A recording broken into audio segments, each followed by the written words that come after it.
Hello and welcome to episode 15 of Let Loose. It's our quinceañera, folks, and we're excited about it. This is the last Saturday of Kentucky Derby prep races. We've got two of them in the form of the Arkansas Derby from Oaklawn Park and the Lexington Stakes from Keeneland. I'm your host, Peter Thomas Fornatale, with you back in the Brooklyn bunker once again, and I am joined as ever on these Let Loose shows by a man who was recently spending some time, as was I last weekend, out in Lex Vegas. But if my monitor does not deceive, he is now back firmly planted on the planet Texas, ensconced on the planet Texas, you might say. He is the people's champion, Jonathan Kinchen. What's up, JK? I'm back, and it's hot here, but it's okay. And speaking of quinceañeras, growing up in Texas, I've been to a few quinceañeras. Very interesting tradition they have. Fun, though. A lot of fun. It's like a wedding when you're 15, basically. It's kind of fun. We have it more common here on Long Island in Brooklyn, where I grew up in the bar and bat mitzvah context. But I've been to a quinceañera or two as well. We're getting very multicultural here on Let Loose today. This is going to be our Arkansas Derby Day preview episode. We'll be talking about a couple of races there, a couple of races at Keeneland. But before we get to that, I want to let folks know that there's an opportunity to get some free money ahead of this year's Kentucky Derby, and also an opportunity to clue in other people about the opportunity to get free money. You're a racing fan. If you're watching this, if you've watched to the 1 minute, 30 second mark in this video, I'm going to guess that people are sometimes asking you, what should I do for Derby? What should I do? Well, whatever advice you give them on the handicapping side, that's fine. But you also want to let them to know that they can create their very own twinspires.com account and get a free $200 sign-up bonus. You have to use the promo code BET200 to start earning that $200 bonus. Check it out, twinspires.com or the TwinSpires app. Let's start off with the question I always ask you to kick off these shows. We've done it 14 times. We're not going to stop now. What are you most looking forward to this weekend, Jonathan? Well, I mean, I think you have to be excited about seeing what Concert Tour is going to do in the Arkansas Derby. We kind of so far have a leader in the clubhouse with Essential Quality, I think, being the favorite. But the one horse that has a chance to change that is Concert Tour, depending on what he does. If he goes out there, does something special, something impressive to get all of the silver wig wearers excited, like myself, I think he could battle for favoritism. So I'm really excited to see how that's going to go. Basically going to be the last piece to that puzzle as we get ready for the first Saturday in May. You mentioned the silver wig. It's been at the dry cleaners for a while. I think you might want to go over there and make sure they haven't lost the thing. The Let Loose viewers, they tune in every week hoping to see the wig busted out. When's going to be the day? Well, there's no wig, but I'll give you a little bit of a preview of a couple of selections a little bit later today, and it's right here. Hold on one second. There we go. What do we got going on here?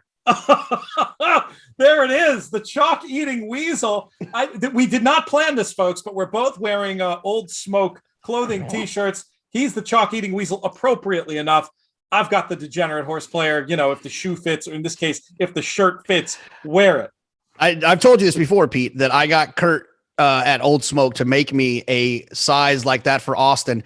And I have put it on him to wear to school probably 7 times and said, you know what, this probably won't go over well. I'm sure his mother really appreciates that. That's the most important thing. When I wear this shirt around a fancy neighborhood in Brooklyn, I love it because I get to clue people in. They'll be very impressed. It's a nicely designed T-shirt, obviously extremely well made, and they'll say, DG, is that Dolce and Gabbana?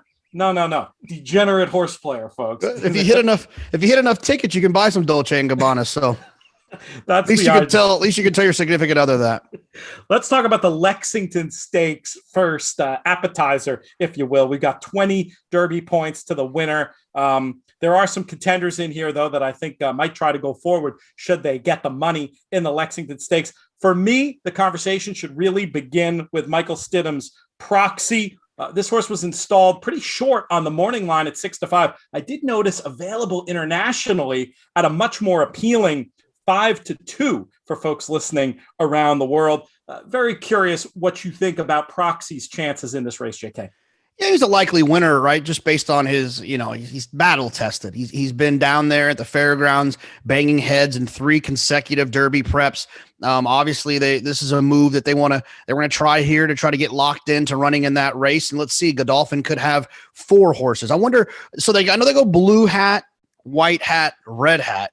What do they do after that? Is there a yellow hat? I don't know. We'll see what they decide to do. Curious George action, maybe. I'm sure they'll come up with something. He's interesting. He fits right there on numbers, but I think there's other interesting horses in here. The one for me that I thought was one that I wanted to mess around with is the 9 King Fury. It's a horse that ran really well as a 2-year-old, hasn't been seen yet, so they're playing from behind a little bit, but horse seems to be training well. It's got some back numbers, a couple of back numbers that I think fit. I think maybe they got a little bit aggressive after winning the Street Sense and then wheeling back quickly into the Breeders' Cup. But I do feel like he's got a little bit of ability, and if he can continue to improve, he could be dangerous. So that's a horse that I wanted to kind of mess around with a little bit. And then I think the 2 inside horses, Noble Reflection and Swiftsure, are interesting as well. There's sprinters that are stretching out. It feels like maybe this is a preview for the Jerkins this summer, but these are 2 horses that seem to show a lot of talent. Swiftsure obviously is undefeated. Noble Reflection is a horse that I didn't like last time because you remember that winter storm we had in this part of the world. Noble Reflection missed a little bit of training after coming in off of a really long layoff, and I thought there'd be an opportunity there. And he completely proved me wrong. So you got to think there's got to be another step forward for this horse, but the distance is obviously going to be a question, and he's going to have to deal with some more speed to his outside. So I'm going to go with King Fury as kind of my top pick. I'm going to respect Proxy and multi-race bets, but I think King Fury offers a little bit of value. It's interesting. When I first looked at this race, sometimes I'll do the quick cursory look just at figures. And just on figures, I was thinking, maybe there's a chance to beat Proxy because those horses down at the inside you mentioned who've run some good numbers. But I'm just worried that with both of them in there and that very difficult stretch out from 6 to a mile and a 16th, I think in the end, it's all going to benefit Proxy with the pace that's signed on. That's an interesting idea about King Fury, but I certainly think at those international prices, Proxy represents a very good opportunity in this race. We have to talk about a couple other runners here, but go. You got another thought? Yeah, just one real quick thought, and we obviously saw it last week with Past the Champagne and the Ashland. Remember, that's a short stretch, that mile and a 16th. So I think that kind of plays to. I think it plays to sprinters that are stretching out because those closers have to. They don't have a long stretch to level off and make their move. They've got to move on the turn. They're not going to be moving wide, likely against the speed horses. So I think being able to save ground in those short stretches makes a big difference. That's a great point. And you think King Fury might be able to take advantage of that configuration, be in a better striking position on that final turn than Proxy potentially? Well, I think that conversation was more about the sprinters to the inside, those 2 sprinters that I'd mentioned, maybe one of them being able to carry their speed in this situation. King Fury, to me, is going to have to deal with the same things that Proxy's going to have to deal with, but he's going to be 3 or 4 times the price. So in a lot of those situations, there's scenarios that may be terrible wagers at even money, but there's scenarios that are great wagers at 8-1, 6-1. And that's how I feel about it. They're going to be in the same position. But you're going to get a much better price on King Fury. The longer the price, the less critical you have to be. The shorter the price, the more you need to look to poke holes. That's absolutely right. We'll see how it plays out. But before we move on from the Lexington, we do have to ask about America's favorite horse, JK. Bezos, the dream is alive. This runner, folks that don't know, this one was off of air, bet to something absurd in one of the early Derby betting pools, like 18-1 before he ever made a race. Disappointed on debut in what ended up being a fast and productive race. Did come back and win the maiden, albeit with a slow figure in the second start. Tries to step up here and prove the doubters wrong. The fact that you haven't mentioned him to this point kind of tips your hand, but I did want to get a comment on Bezos before we moved on. Yeah, it's not very fast. I'm a fan of the connections, the ownership group that brought you Charlatan and 8 Rings and Authentic, at least at the first part of Authentic's career. But if I'm being fair, I think that I've got a better shot of getting Austin's new football cleats from Amazon before his game tomorrow than Bezos winning this race. Well, let's move on to another runner in the barn that I think you're a little bit more bullish on his chances, let's say. And this will require us to make the hop, skip, and a jump from Keeneland and Lexington over to Hot Springs and Arkansas. I thought for a minute there I was going to attend the Arkansas Derby every year. I was on a nice little run of a few in a row until the pandemic got in the way, but it is Arkansas Derby Saturday. This is a race that's proved to be a key prep for the Kentucky Derby. There's 100 points on the line. Concert Tour making his return to the races, trying to go 4 for 4 and win his share of $1 million while he's at it. Is there any beating this horse on Saturday, JK? Or can you just answer this question by showing your t-shirt again? Well, I mean, this t-shirt was put on because of this race. I'm convinced that Life is Good was the best horse in Baffert's barn. Obviously, he is not running in the Derby. Now it goes to Concert Tour. So I have to be careful not to kind of keep him as the backup quarterback because he's not anymore. He's a starter and he's still very capable. He's not as fast as I would like for him to be. He's right there though. He's got an opportunity to really kind of have that jump up. I like where he's drawn. He's tactical. He's ran well on the surface. He did it very easily last time. So I think he'll win this race. But he's going to have to get about 5 to 6 buyer points faster for me to then let him jump ahead of Essential Quality when it comes to the Kentucky Derby. So in this race, I don't need anyone else, but I'm not cutting in line to bet Concert Tour to win the Derby quite yet. That exact type of figure jump you're looking for could well happen with a 3-year-old in this program. Hands that know how to get them right at the right times. It'll be very interesting, though. I agree. This race for me, mostly interesting in what it's going to mean for the next race out. I feel like on the day, you've got a free square in your late picks. Now, fans of Caddo River might take objection to what I just said. And I think the case for Caddo River comes down 100% to tactics. Last time, they decided to see, hey, can we stalk and pounce? The answer was no. This time, drawn inside of Concert Tour once again, you've got to imagine they're just going to go hammer and tongs for the lead and see if they can just win it that way. Do you agree with me that those are the right tactics for Caddo River? And do you think he has a chance? Well, he's got a chance. The thing about Caddo River is that last time when I thought they were a little bit closer, I thought they were a little bit closer in terms of their talent. Caddo River was drawn to the inside and Concert Tour was drawn to the outside. And I thought that the edge went to whoever was drawn outside, which was Concert Tour, because then you put Caddo River in that position where he has to make a decision, aggressively go on with it. And Concert Tour has shown he'll sit, or do what Flo did and take back and try to get outside, which Flo did successfully. But at that point, Caddo River was already set off because they had sent him away from there trying to get that early position. I don't see a scenario in which that situation is going to get any better. Caddo River, because Concert Tour is going to send away from there and get that position going forward, but his main rival is going to be right to his inside. So Flo's going to be put in the exact same position.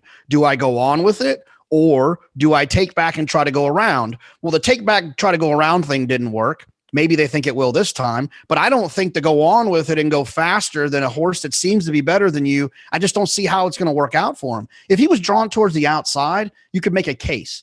But being down inside of Concert Tour again, I think he's up against it. This price on Concert Tour I'm seeing was installed at even money on the morning line. That's a wish. This horse is going to be shorter than 1 to 2, I would imagine, in the spot. It makes it hard to claim he's any value, but I know you believe, JK, that in bets like your late pick bets, potentially, you have a chance to just single him and try to create some value elsewhere. Is that most likely to be your wagering approach? Yeah, there's a fan favorite you can toss later to create the value that you need there. Wait a second. There's a controversial statement. I'm not going to let you get away with saying that. It's not actually later. I think if you're referring to the horse, I think you are. It's the race before. Let's talk about it now. Race number 11 is the Count Fleet, and we got some star power in here with CZ Rocket, who turned over Whitmore, the Breeders' Cup Sprint winner last time. These two reoppose in a scintillating performance, a grade 3 in name only. This one is definitely the kind of race that could have implications for the grade 1 Breeders' Cup Sprint later in the year. You've tipped your hand that you're not a Whitmore fan, I'm guessing. Is it as simple as CZ Rocket, or could you see somebody else stepping up potentially in this year's Count Fleet?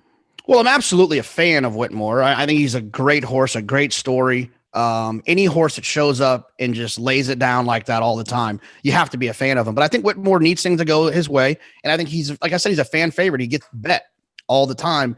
And to be fair, I think CZ Rocket, it just might be better. CZ Rocket beat him last time on the square. It was a brilliant ride by Florent Giroux and taking advantage of that rabbit being in there for CZ Rocket.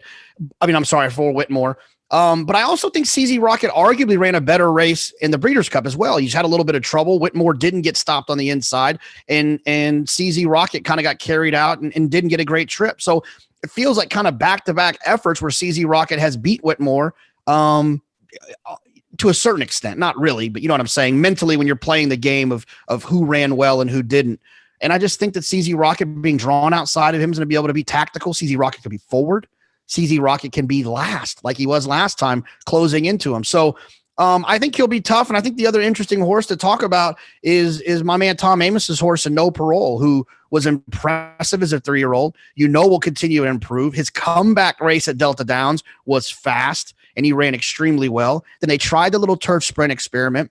That didn't really go as well as they wanted. But maybe that was a means to an end for Tom to get to this race. Let's pop this little turf sprint. Won't take too much out of him and then get ready. Nice little stepping stone from 5 to 5.5 to 6. So I think No Parole is interesting as well as a little bit of a price, but I'm going to try to beat Whitmore just because I think he needs things to really work out for him. And I fear that might not always happen for him. And he's always going to be bet like he can't lose. It's an interesting case on No Parole. I'll quibble, and I'm with you that CZ Rocket is the horse I want, but I just have to quibble about, always bet except for that time in the biggest race he ever ran in and won when he won at 18 to 1. Well, yeah, what I'm saying, he's always bet in these grade 3 races. Gotcha. That's fair. And my opinion is that Whitmore can't win grade 1s unless he gets a great setup. He's not going to overcome adversity and win a grade 1. And that's not a knock on him. Grade 1 races are hard as heck to win. That's why they're so special. So I'm not knocking him. I just think that he'll muscle through and toughness through a grade 3 and a grade 2. But those grade 1 types, I think he's got to have a little bit of a better setup. And he's facing grade 1 type horses in No Parole and CZ Rocket. CZ Rocket, very interesting, ran a terrific race last time. Like you said, it was a great ride, but this is a horse who feels like he should come forward second time off the layoff. And I agree, maybe is a little bit better than should be priced. We got time to talk about one more race, JK. Let's hop back to Lexington and look to the grade 1 action there. It's the Jenny Wiley. And I think a lot of people, they know about Chad Brown's stranglehold on this race. He's got 2 very live-looking runners in there. Are you going to side with Team Chad, or are you going to look at some of the other competition when it comes to the Jenny Wiley? I'm going to side with Team Chad, but I'm also going to narrow it one more and side with Team Tamahir. She was unbelievably impressive in her first start in this country in the Sands Point. She went out to California, the matriarch. That didn't really work out, but she's been training since February, just getting ready for these moments. And if you've been paying attention to racing so far this year, Chad's just been waiting in the wings, letting people win these turf races. And he's a couple times he's came out with his B team to see if he can kind of pick one up. And I think people might have forgotten what Chad's dominance is in these turf races. I think Tamahir is going to be extremely hard to beat. It feels like this has been a target for a very long time for her. And Chad's horses run well off the break. I don't care if it's grade 1s.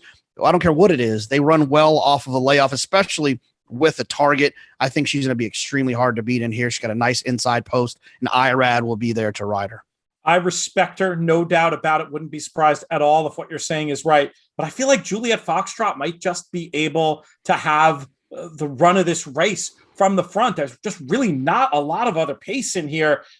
She's run extremely well on the front end, setting faster than would be considered efficient fractions. If she gets just a little bit of a breather in the middle part of the race, it might be tough to finish past her, even for one I respect as much as Tamahir. I think that's my exacta in this spot, JK. Do you fear Juliet Foxtrot at all? Will she factor in your reckoning in any way, shape, or form? Yeah, I mean, look, when you look at those silks of Juddmonte Farms and you look at that trainer with the blue hat, there's always a problem, right? You can't just act like it doesn't exist. And so, I mean, she does fit, but she's also one that's kind of in and out. She gets beat a lot. She's won big races. She's always kind of in there. She's always single digits when it comes to her odds, and she loses a lot of races. Now, I know they had a little bit of rain yesterday. Today's Friday, a little bit of rain on Thursday. I'm not sure what the weather's going to be like. She does like a little bit of cut in the ground. She's undefeated in this country on surfaces that weren't listed as firm. So that would definitely move her up. But I think she got a lot to deal with stall to her inside and Tammy here. All right, we'll see. We'll go head to head in that one for a little bit of fun. I'm going to read another promo offer. This one for existing customers. We'll wrap back to you, JK, at the end to talk about something you're most looking forward to wagering on. Maybe you might have already given it to us, but we'll have you get a little more specific. But first, let's talk about this ability that existing players have to win their share of this place jackpot. Start of the meet, there was 15,000 involved. It's 1,000 added every day for this spring meet. And what you got to do to get your share, make a winning $5 or more place bet on 6 races on a Keeneland card, and you get your share of the daily jackpot. Also, interestingly, in the event that no player hits 6, it will roll over to the next day's card. But this is an opportunity for very little risk to have some fun. And I love these promotions that are for existing customers. For more information about that, check out twinspires.com. Let's talk about a specific play, JK. Where is your money going to go this Saturday? Yeah, look, I mean, grade 1 races don't come up very often. And when they do, I like to appreciate them as a fan and also a betting opportunity. I just think that you're going to get their best performances typically when they show up. I'm excited about Tammy here. I fell in love with Tammy here after her Sands Point win. And I also really was looking forward to her when she ran at Del Mar. She got beat that day. So I'm ready to get back on the train. And to be fair, you can also play a double to a very, very interesting horse. Not really very interesting. I'm just joking. I don't know how good this horse is, but I do want to make a little bit of fun that he is. And I didn't say this, Andy did, but in the 11th, the one horse, Andy said the horse is named after him, Andy Serling. It's hard to disagree. Mr. Annoying, the runner in question. That's pretty funny. I wonder, if he says it, who am I to deny it? I didn't say it. I'll keep my bet in the same race. I'm going to go ahead and bet. We're not really going head to head because we can both win, but I'm going to bet the 3 Juliet Foxtrot to win. And I'm just going to cover in a one-way exacta 2/3. I too respect Tammy here. I would feel silly for a filly I've liked so much to get beat by her in this big spot. So the 3 to win in the Jenny Wiley and a 2-3 exacta. And over at Oaklawn, definitely very excited about the prospect of playing some late picks and just singling Concert Tour and keeping that simple. Those are 2 ideas I'll be branching out from. If you want more ideas from us, you can follow us on Twitter. JK at UT Big Hair. I'm at Looms Boldly. We've got a ton more content for you over at InTheMoneyPodcast.com. Make sure you check that out as well. We've got a bunch more shows coming for Let Loose. Before we wrap up, going to have a couple shows Derby week where we'll be giving